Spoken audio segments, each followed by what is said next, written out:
Bienvenue les amis. Dans cette nouvelle vidéo, on parlera ensemble des critères nécessaires pour pouvoir candidater à cette bourse d'études. Parce que plusieurs personnes sûrement sont dans l'oubli de ces critères-là et se posent la question, si est-ce que je ne remplis pas les critères, est-ce que je peux postuler, est-ce que je peux soumettre ma candidature?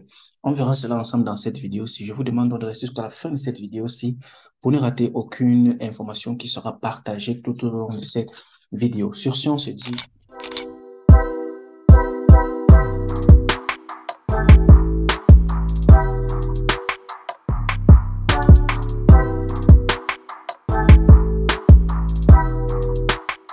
bienvenue une fois de plus. Alors, dans cette vidéo-ci, si à la fin vous avez des questions, si un commentaire qu'on se retrouve, n'hésitez pas surtout de vous abonner si vous êtes nouveau, de lâcher un pouce j'aime si vous aimez le contenu et de partager. C'est ça qui est très important, les amis. Le partage des vidéos permettra à ce que nos vidéos soient plus ou moins regardées par plus de personnes et que plusieurs personnes puissent bénéficier de cette opportunité-là. Alors, comme premier critère de manière générale, vous avez pour chaque niveau, on a d'abord la moyenne minimale demandée qui est de 70%, équivalent je suppose à 14 de moyenne pour ceux qui postulent pour un niveau licence. Et pour ceux qui postulent pour un niveau master, on demande 75% qui est plus ou moins 14,5 ou 15 de moyenne. Pour ceux-là qui postulent pour un niveau baccalauréat, doctorat, autant pour moi, c'est la même moyenne qui est demandée. Donc, si vous postulez pour un niveau master ou pour un niveau doctorat, on vous demande au moins à partir de 75%. Donc, vous pouvez faire une règle de 3 juste pour démontrer ou pour trouver la moyenne équivalente. C'est-à-dire, si vous avez par exemple, votre système de notation est sur 20 et que vous avez eu 13 sur 20, 13 sur 20 est équivalent à combien sur 100? Vous faites cette règle de 3 et vous trouvez l'équivalence pour voir si vous êtes éligible. Pour ceux-là qui vont postuler pour un niveau licence pour venir faire des formations médicales, dentistes, pharmacie, vous devriez avoir au moins 90%. C'est-à-dire, forcément, vous postulez avec un baccalauréat, donc vous devez avoir un baccalauréat avec au moins, je pense, 18 de moyenne, plus ou moins 17-18 de moyenne pour pouvoir bénéficier d'une filière telle que la médecine dentiste ou pharmacie. Alors, les critères d'âge. En ce qui concerne les critères d'âge, les amis, pour ceux-là qui postulent pour un niveau licence, votre âge doit être under the age of 21. Donc, ça veut dire que vous devez être en dessous de 21 ans. Pour ceux qui postulent pour un niveau licence. Pour ceux qui postulent pour un niveau master, vous devez être en dessous de 30 ans. Et pour ceux qui postulent pour un niveau doctorat, vous devez être en dessous de 35 ans. Et pour finir, ceux qui postulent pour un niveau recherche, vous devez être en dessous de 45 ans.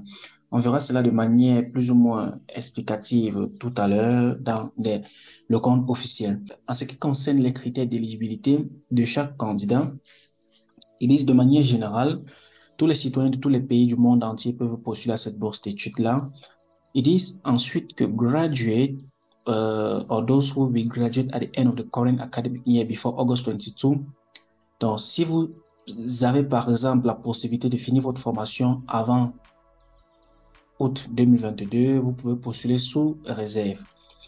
Alors, ceux qui ne sont pas éligibles déjà sont les personnalités ou les personnes qui ont une nationalité turque, les personnes qui sont présentement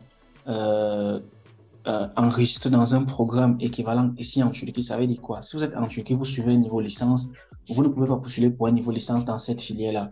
Si vous postulez pour un niveau, si vous suivez un niveau master, vous ne pourriez pas postuler pour un niveau master. La seule possibilité de postuler pour un niveau PhD ou un niveau licence. Cela donne ainsi la possibilité à ceux qui sont en Turquie de pouvoir candidater à cette bourse d'études, mais pour un niveau différent de celui qu'ils sont en train de suivre présentement.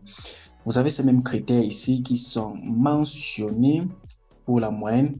Donc, on va essayer d'entrer dans le compte de chaque candidature. On va essayer de partir ici à la première de couverture. Alors, ici, vous avez les conditions générales pour ceux-là spécifiquement qui vont postuler pour un niveau licence. Alors, vous avez la condition d'âge. Must have been born on or after the 01/01/2022. Donc, à partir de cette date-ci, ça veut dire que ceux-là qui sont nés le 02/02/2022 sont éligibles. Ceux-là qui sont nés le 01/01/2021 ou le 31/12/2021 ne sont pas éligibles à cette bourse d'études-là. Donc, si vous êtes né déjà en 2021, vous n'êtes pas éligible dans cette bourse d'études-là. À partir de 2022 jusqu'à peut-être si vous êtes même en 2010, si vous avez déjà le baccalauréat, vous pouvez postuler à cette bourse d'études. Alors, les documents qui sont demandés pour ceux-là qui vont postuler pour un niveau licence, le diplôme, le relevé de notes, le document d'identification qui est le passeport ou le permis de conduire ou un document d'identification ou encore l'acte de naissance, les demi-cartes photos qui ne datent pas de plus de 6 mois professionnels, je vous le rappelle.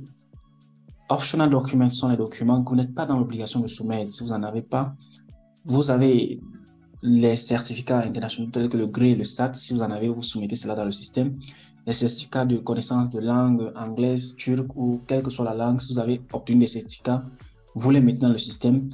Si vous avez un certificat d'employabilité, vous mettez cela dans le système.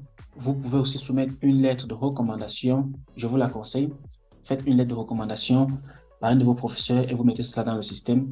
Si vous avez des certificats de fin de formation, peut-être professionnelle ou extra-social que vous avez eu à suivre, vous mettez cela dans le système.